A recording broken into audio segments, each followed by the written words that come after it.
the weekend, I was introduced to a brand new conversation, which is apparently the want of turning popular single-player games into multiplayer games. Now, of course, this conversation isn't new, it's been going on since Mario Party first hit the scene. But more recently, I've seen calls for games like Cyberpunk and God of War to have multiplayer functionality. As a Fallout fan, I've seen both sides of this conversation. Pre-Fallout 76, there were a lot of people actively modding multiplayer functionality into Fallout's New Vegas and Fallout 4. And even before that, the larger support for an online multiplayer Fallout game akin to the concept of Fallout Online. Post-Fallout 76, there was a really strong push in the other direction, with a lot of people saying that online multiplayer takes a lot of the elements that make Fallout great out of the equation. So to me personally, this is a really strange argument because I see both the good and the bad. At the same time though, the GTA Live-ification of single-player story experiences does a disservice to not only single-player games, but to online multiplayers as well. Elden Ring Night Rain, super popular, but it was built to be a multiplayer experience.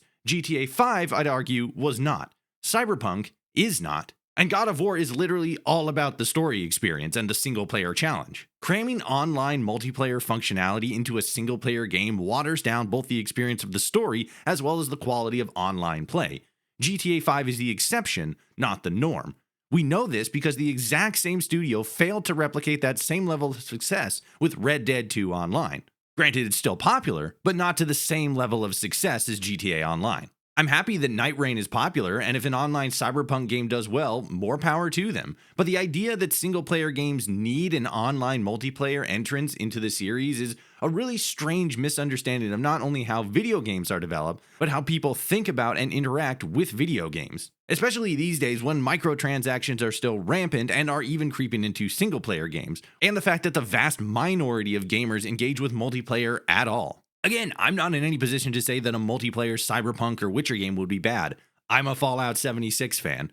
What I am saying, though, is that multiplayer doesn't translate into success. It's not always handled well, and if we're getting into hot take territory, it's an inexpensive way for companies to artificially extend the life of an IP instead of making a new single-player mainline game. Is that a bad thing? I can't say. That's between you and your wallet.